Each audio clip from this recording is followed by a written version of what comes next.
Assalamualaikum warahmatullahi wabarakatuh. Pernahkah kau merasa seolah hidup ini hanyalah bayangan dari sesuatu yang lebih nyata? Bahwa di balik semua kejadian ada kekuatan yang diam, namun selalu hadir, mengatur, menguji, dan menuntunmu menuju sesuatu yang belum kau pahami? Kita hidup, bekerja, berjuang, tapi di dalam keheningan hati ada suara lembut yang memanggil, siapa dirimu sebenarnya? Mungkin selama ini kita hanya mengenal dunia dari luar, dari mata, dari pikiran, dari cerita yang diwariskan. Tapi ada dunia lain yang hanya bisa dilihat oleh hati yang terjaga. Dunia di mana kesadaranmu menembus batas waktu, menyingkap rahasia di balik takdir, dan menemukan makna sejati dari keberadaan. Video ini bukan sekadar kisah, ini adalah perjalanan batin. Sebuah perjalanan menuruni 9 lapisan kesadaran. Dari gelap menuju cahaya, dari ego menuju keheningan, dari aku menuju Tuhan. Bersiaplah, karena setelah kau memahaminya, hidupmu tak akan pernah terasa sama lagi.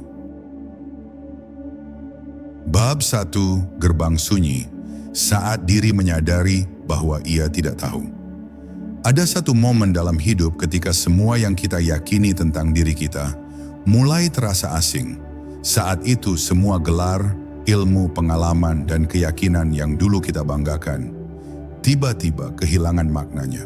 Kita menatap diri di cermin dan bertanya, siapa sebenarnya aku? Namun tak ada jawaban yang datang. Hanya keheningan yang menatap balik, sunyi tapi hidup, seperti menyimpan rahasia yang belum waktunya terungkap. Inilah gerbang pertama dari kesadaran batin. Saat manusia menyadari bahwa ia tidak benar-benar tahu. Tidak tahu siapa dirinya, tidak tahu mengapa ia hidup, bahkan tidak tahu kepada siapa ia berjalan. Dan justru di sanalah perjalanan sejati dimulai, ketika semua kepastian yang palsu mulai runtuh. Kesadaran pertama bukan tentang menemukan cahaya, melainkan tentang berani menatap gelapnya kebodohan diri. Disinilah ego mulai retak, saat seseorang berhenti berpura-pura mengerti. Ia tak lagi mencari kebenaran untuk membenarkan dirinya, tapi membiarkan dirinya dibuka oleh kebenaran itu sendiri. Ia mulai merasakan kehampaan, bukan karena kehilangan sesuatu, melainkan karena ruang dalam dirinya sedang dibersihkan. Dibersihkan dari kesombongan, dari klaim, dari semua topeng yang dulu ia bangun. Inilah kehampaan yang suci, kehampaan yang tidak menghancurkan, tapi melahirkan. Dalam tahap ini, manusia mulai mendengar dua suara di dalam dirinya. Suara pertama adalah bisikan dunia yang riuh, menuntut, dan menakutkan. Suara kedua datang dari kedalaman yang jauh lebih sunyi. Ia tidak berteriak, tidak mendebat, hanya berbisik lembut, seolah berkata, "Kembalilah, aku telah lama menunggumu." Namun suara itu sering tertutup oleh kebisingan dunia luar. Butuh keberanian untuk berhenti, butuh keheningan untuk mendengar.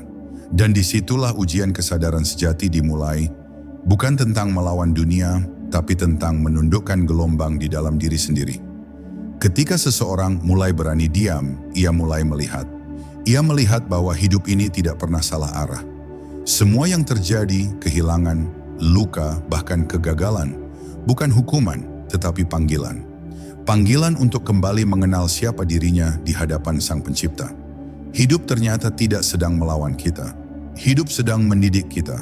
Setiap rasa sakit adalah pesan, setiap penantian adalah pelajaran, dan setiap pertemuan, seindah apapun atau sesakit apapun, adalah bagian dari rancangan yang terlalu sempurna untuk bisa dipahami oleh akal biasa. Maka jika hari ini engkau merasa bingung, kosong, atau kehilangan arah, jangan takut. Itu bukan kehancuran, itu panggilan untuk pulang. Sebab kesadaran batin dimulai bukan ketika kita merasa tahu segalanya, tapi ketika kita berani mengakui bahwa kita tidak tahu apa-apa. Dan dalam pengakuan itulah tabir mulai terbuka sedikit demi sedikit. Sebab pengetahuan sejati tidak datang dari banyaknya kata, melainkan dari kesediaan untuk diam. Di balik sunyi Tuhan berbisik, di balik hening rahasia terbuka. Dan di balik rasa tidak tahu itu, kita akhirnya menemukan sesuatu yang selama ini kita cari, bahwa Tuhan tak pernah jauh. Ia hanya tertutup oleh kebisingan pikiran kita sendiri. Bab 2, bayangan diri, pertempuran antara cahaya dan gelap. Setelah gerbang kesadaran pertama terbuka, manusia mulai memasuki wilayah yang lebih dalam. Wilayah yang menakutkan, namun tak terhindarkan, perjumpaan dengan bayangan dirinya sendiri. Disinilah semua hal yang selama ini disembunyikan muncul ke permukaan. Luka masa lalu, kesalahan, dendam, rasa iri, ketakutan, keangkuhan, semuanya datang, bukan untuk menghukum, tapi untuk disembuhkan. Banyak orang berhenti di tahap ini, karena mereka tak sanggup melihat sisi gelapnya sendiri. Mereka berlari, menutup mata, menganggap kegelapan itu adalah musuh, padahal bayangan hanya ada karena ada cahaya di belakangnya. Dan semakin terang cahaya kesadaranmu, semakin jelas pula bayangan dirimu yang selama ini tersembunyi. Bayangan itu adalah bagian dari perjalanan spiritual yang tak bisa dihindari. Ia bukan setan yang datang dari luar, tapi refleksi dari sisi dalam yang belum kita terima.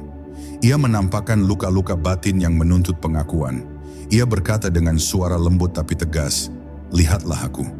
Aku adalah bagian darimu yang selama ini kau tolak." Disinilah pertarungan sejati dimulai. Bukan antara manusia dengan dunia, tapi antara kesadaran dengan ketidaksadaran. Antara cahaya yang ingin menuntun dan kegelapan yang ingin dipahami. Orang yang bijak tidak melawan bayangannya. Ia duduk diam, menatapnya, dan bertanya, "Apa yang ingin kau ajarkan kepadaku?" Karena dalam setiap luka tersembunyi hikmah.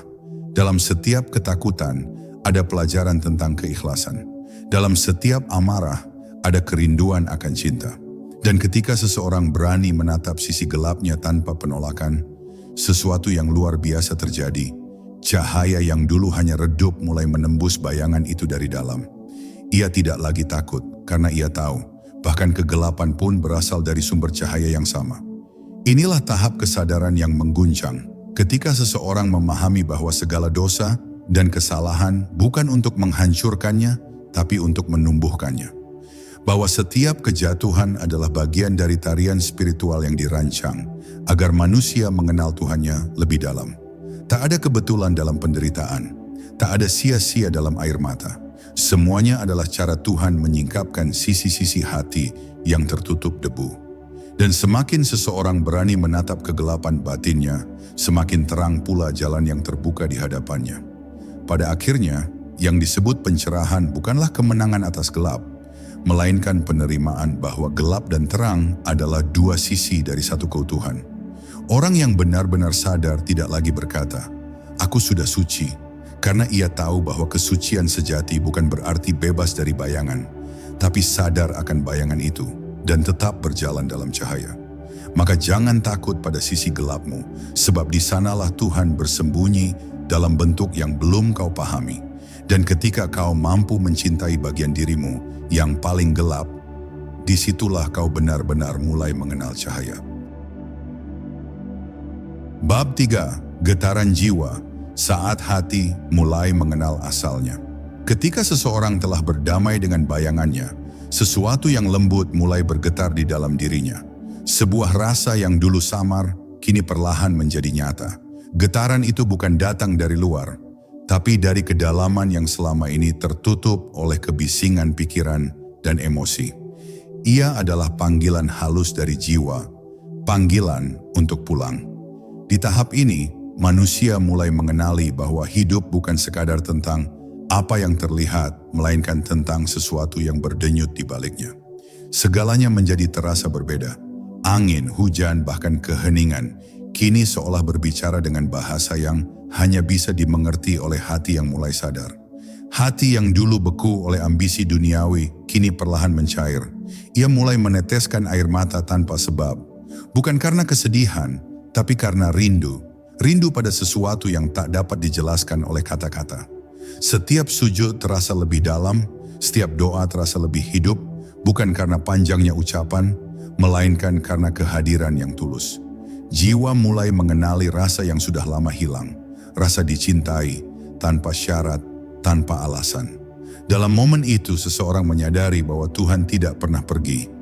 Hanya hatinya yang terlalu bising untuk mendengar. Pada tahap ini, tanda-tanda kecil mulai muncul di sekitar kita. Sesuatu yang dulu kita anggap kebetulan, kini terasa seperti pesan, mungkin lewat seseorang yang tiba-tiba hadir atau peristiwa sederhana yang seolah membawa makna tersembunyi. Dunia luar mulai bergetar seirama dengan dunia dalam. Seseorang mulai melihat pola ilahi di balik setiap kejadian. Tidak ada lagi hal yang sekadar terjadi. Semua tampak terhubung, semua punya maksud. Alam semesta berbicara melalui waktu, peristiwa, dan bahkan diamnya sesuatu. Namun hanya hati yang bersih yang mampu membaca bahasa rahasia itu. Getaran jiwa membuat seseorang menjadi peka. Ia mulai merasakan bahwa kehidupan ini bukan miliknya, melainkan amanah yang dipercayakan oleh Sang Sumber. Ia tidak lagi terburu-buru karena ia tahu setiap hal memiliki waktunya. Ia tidak lagi iri karena ia sadar setiap jiwa punya jalannya sendiri. Ia tidak lagi mencari validasi dari dunia karena ia telah menemukan sumber cahaya di dalam dirinya. Cahaya yang tak memerlukan pengakuan siapapun karena ia bersinar bukan untuk dilihat, tapi untuk mengingatkan bahwa setiap jiwa adalah bagian dari cahaya yang sama. Dan disinilah kesadaran batin mulai tumbuh lebih dalam. Seseorang mulai mengenal asalnya, bukan dari darah dan daging, tapi dari nur yang ditiupkan oleh Tuhan sendiri. Ia mulai paham bahwa segala pencarian sejatinya hanyalah kerinduan jiwa untuk kembali menyatu dengan sumbernya. Hidup bukan lagi tentang mencari, tapi tentang mengingat. Mengingat dari mana kita datang dan kepada siapa kita akan kembali. Inilah getaran yang mengubah arah hidup manusia. Getaran yang tak terdengar oleh telinga, tapi mengguncang seluruh semesta dalam dirinya. Getaran yang membuat seseorang akhirnya berbisik dalam diam. Aku tak lagi sendiri, karena sejak awal engkaulah yang hidup di dalamku. Bab 4, Lautan Diam, Tenggelam dalam Arus Takdir. Setelah hati mulai bergetar dan mengenal asalnya, seseorang akan tiba di tahap yang lebih tenang. Lautan diam. Di sini, gelombang emosi dan pikiran yang dulu menampar tanpa ampun mulai mereda. Hidup yang dulu terasa berat, perlahan menjadi lembut. Bukan karena masalah hilang, tetapi karena pandangan terhadapnya berubah. Ia mulai melihat bahwa segala sesuatu berjalan dalam takdir yang sempurna, meski kadang menyakitkan. Ia tidak lagi bertanya mengapa, karena di kedalaman hatinya ia tahu setiap hal memiliki hikmah yang tersembunyi. Disinilah seseorang mulai belajar, bukan sekadar untuk menerima, tetapi untuk tenggelam. Tenggelam dalam arus kehendak ilahi yang tak pernah salah arah. Lautan diam bukan tempat tanpa ombak, melainkan ruang di mana ombak tak lagi menakutkan. Di sini seseorang belajar menyerah bukan karena kalah, tapi karena sadar bahwa segala daya bukan miliknya.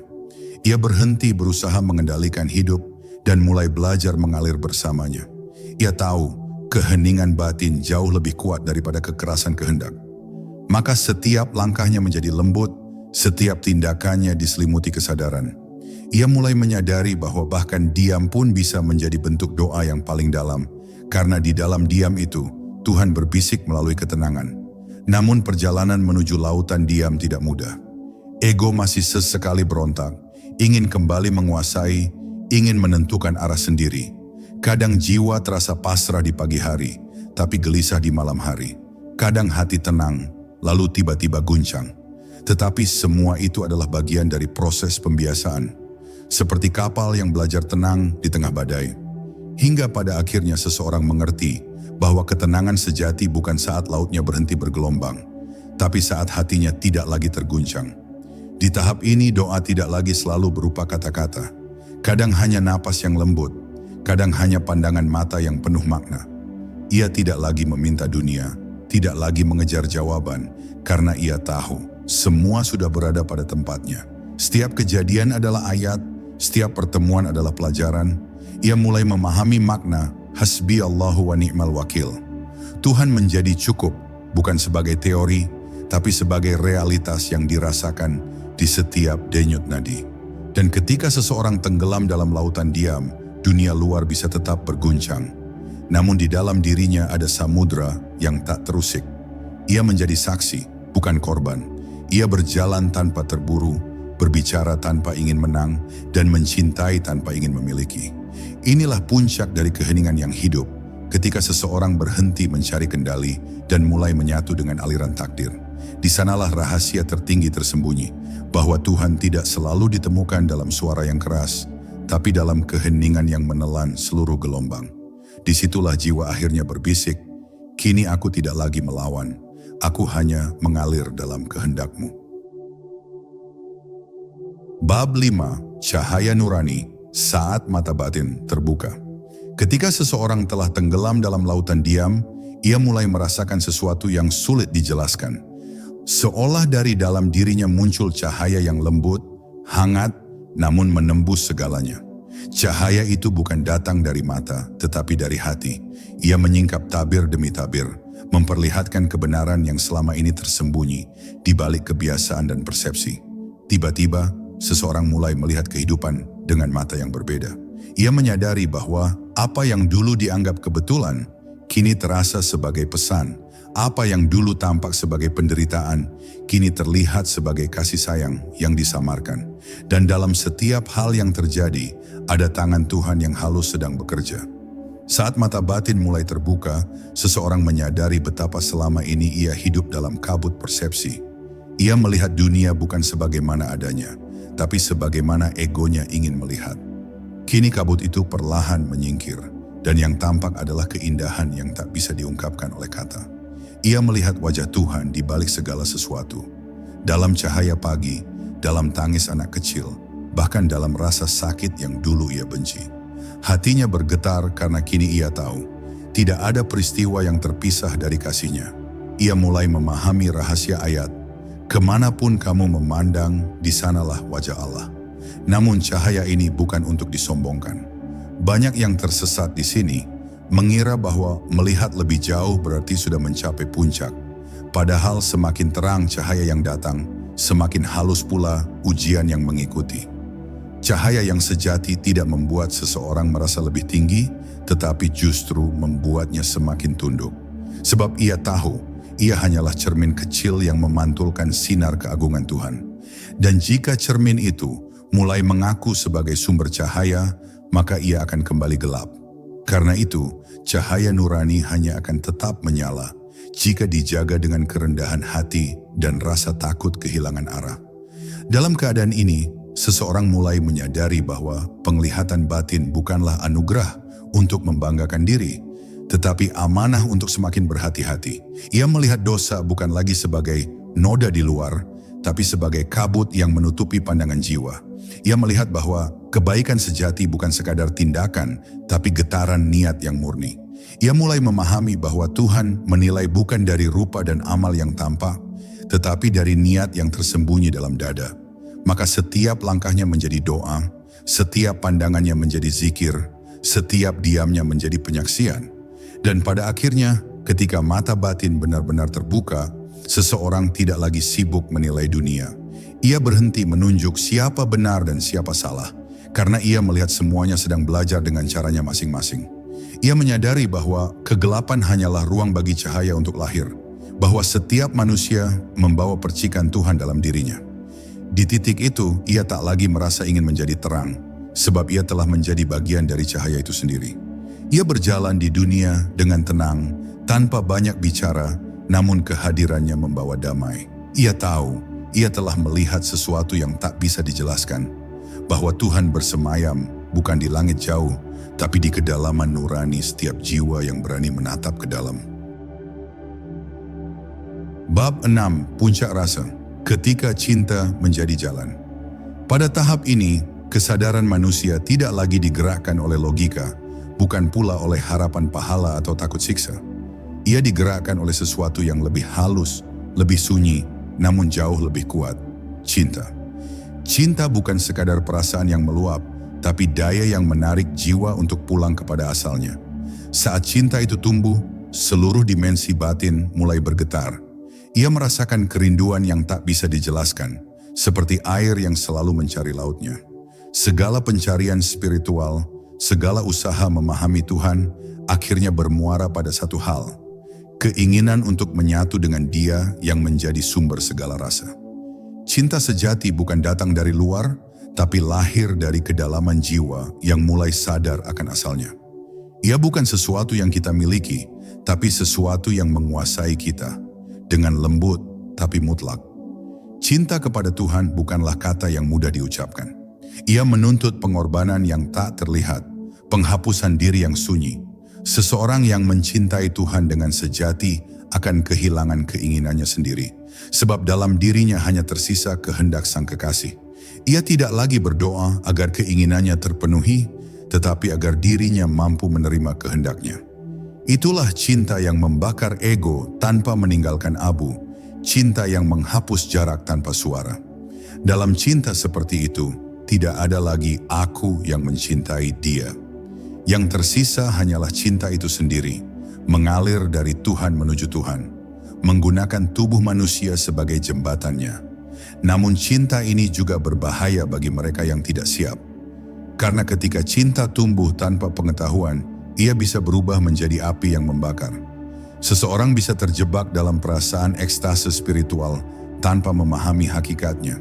Ia merasa dekat dengan Tuhan, padahal masih tenggelam dalam rasa diri. Maka cinta sejati hanya akan menjadi jalan ketika ia diiringi dengan kesadaran dan penyerahan. Cinta yang sejati membuat seseorang semakin rendah hati, bukan semakin merasa istimewa. Ia membuat air matanya lebih mudah jatuh, bukan karena sedih tetapi karena rindu yang tak bisa dijinakkan oleh dunia. Dalam puncak rasa ini, seseorang mulai memahami mengapa para sufi menangis dalam keheningan malam. Mereka bukan menangis karena takut neraka, bukan pula karena dosa yang belum terhapus. Mereka menangis karena terlalu dekat dengan cahaya yang tak terjangkau, karena merasakan kasih yang begitu luas namun tak bisa digenggam. Tangisan itu bukan kelemahan, melainkan bentuk cinta yang tak menemukan bahasa untuk diucapkan. Cinta kepada Tuhan adalah misteri terbesar dalam perjalanan spiritual. Ia tak bisa dijelaskan, hanya bisa dialami, dan bahkan ketika dialami, kata-kata menjadi terlalu sempit untuk menampungnya. Akhirnya seseorang yang telah melewati tahap ini tidak lagi mencari tanda-tanda kehadiran Tuhan, sebab seluruh hidupnya telah menjadi tanda itu sendiri. Ia berjalan bukan untuk mencari, tapi untuk menyaksikan. Ia mencintai tanpa alasan, memaafkan tanpa syarat, dan berbuat baik tanpa harapan balasan. Ia telah menjadi wujud dari doa yang hidup, zikir yang bernafas. Dalam dirinya, cinta bukan lagi sesuatu yang datang dan pergi, melainkan keadaan yang menetap. Ia telah menemukan rumahnya, bukan di langit, bukan di bumi, tapi di hati yang telah hancur oleh cinta dan disatukan kembali oleh kasih Tuhan. Dan disitulah rahasia tertinggi dari kesadaran batin. Ketika semua jalan berakhir, yang tersisa hanyalah cinta itu sendiri. Bab 7. Keheningan sejati, saat jiwa menyatu dengan diam. Pada titik tertentu, perjalanan batin membawa seseorang menuju ruang yang begitu sunyi, di mana kata-kata tak lagi berguna dan pikiran tak lagi punya kuasa. Di ruang itu, tidak ada lagi aku yang berusaha memahami. Tidak ada lagi kau yang ingin mengerti. Yang tersisa hanyalah keheningan. Tapi bukan keheningan yang kosong, melainkan keheningan yang penuh kehidupan. Di sana jiwa merasakan sesuatu yang jauh lebih nyata daripada segala suara yang pernah didengarnya. Ia mendengar detak rahasia yang tersembunyi di balik segala ciptaan, napas Tuhan yang berhembus lembut di setiap denyut alam. Dalam diam itu, seseorang menemukan bahwa Tuhan tidak pernah jauh, hanya tertutup oleh kebisingan yang diciptakan oleh pikirannya sendiri. Keheningan sejati bukanlah sekadar tidak berbicara atau menjauh dari dunia. Ia adalah keadaan batin di mana seseorang berhenti melawan arus kehidupan. Ia tidak lagi memaksa sesuatu terjadi, tidak pula menolak yang datang. Ia menyerah tapi bukan dalam arti kalah.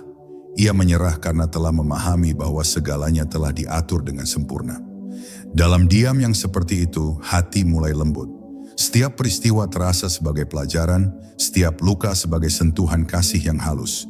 Tidak ada lagi yang perlu disesali, tidak ada lagi yang perlu dikejar. Semuanya cukup, karena ia tahu Tuhan sedang berbicara melalui cara-cara yang paling sunyi. Bagi banyak orang, keheningan tampak menakutkan. Karena dalam diam, semua topeng jatuh. Di sanalah seseorang harus berhadapan dengan dirinya sendiri.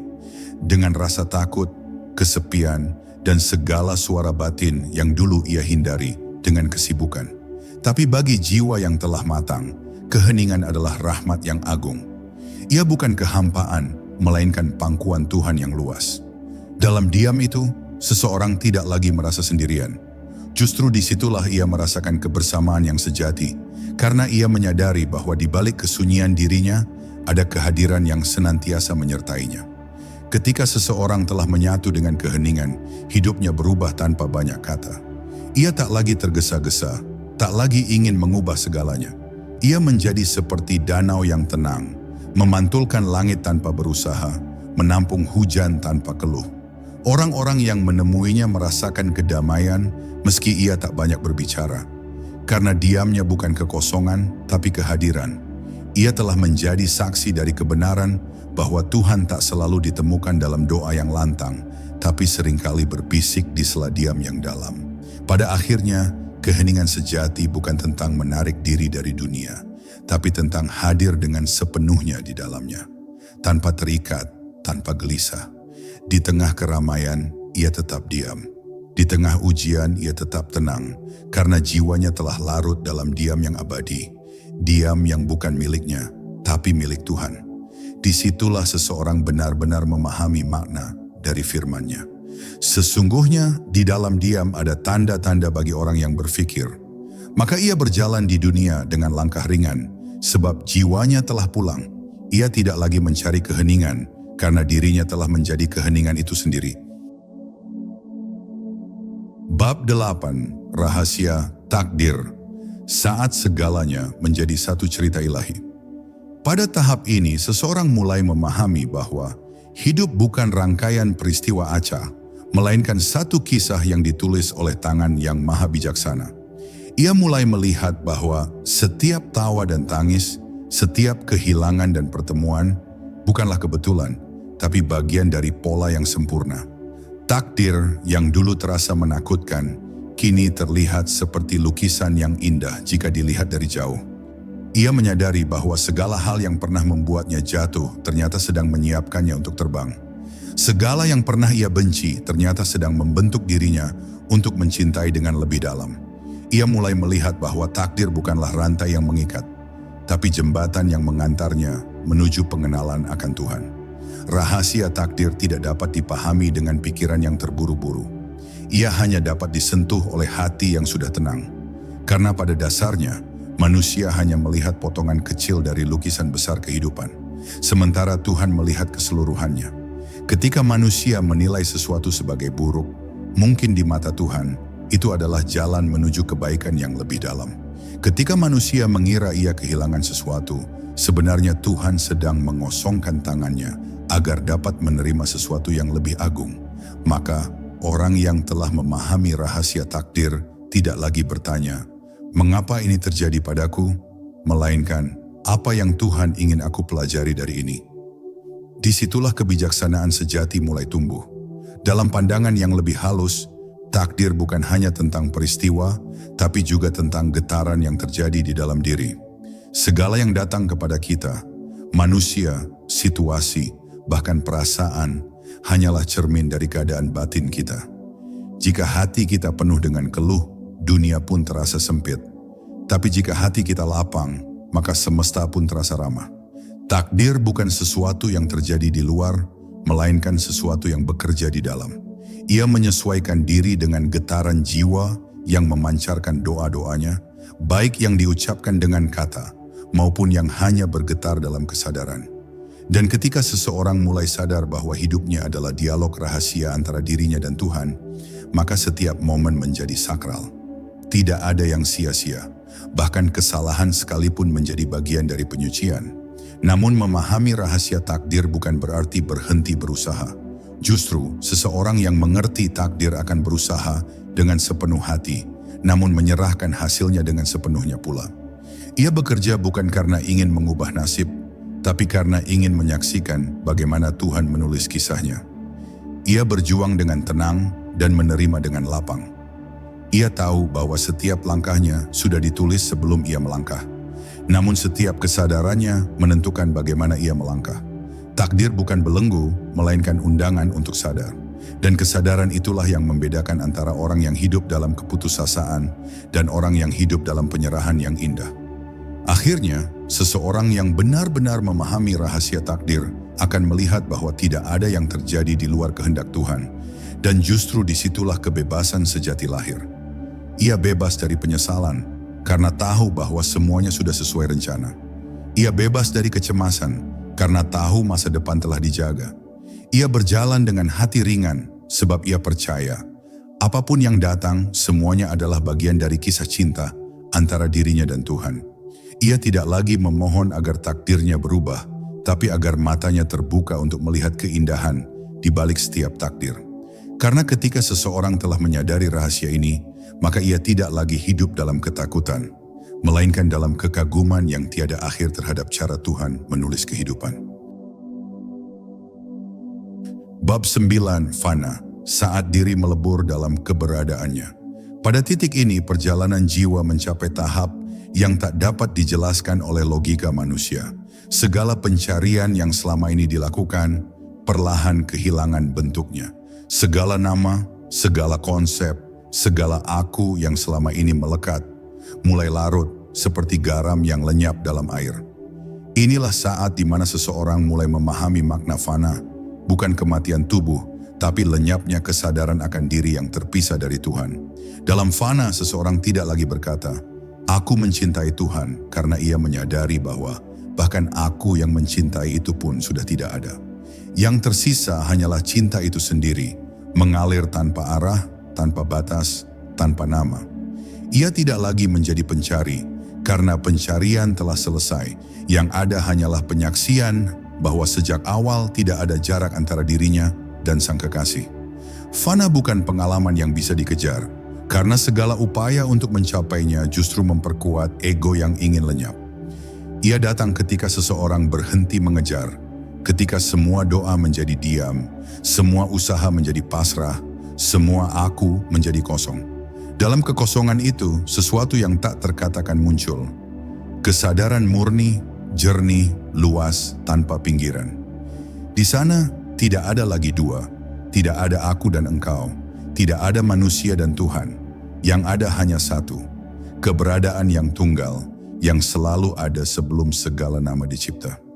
Ia tidak berwujud, tidak berarah, tapi kehadirannya memenuhi segalanya. Seperti udara yang tak terlihat, tapi menembus setiap ruang, begitu pula keberadaan Tuhan yang dirasakan oleh jiwa yang telah hancur dalam fana. Namun tidak semua yang mencapai fana sanggup untuk kembali. Sebagian tenggelam dalam keheningan itu, kehilangan kemampuan untuk berbicara tentang dunia.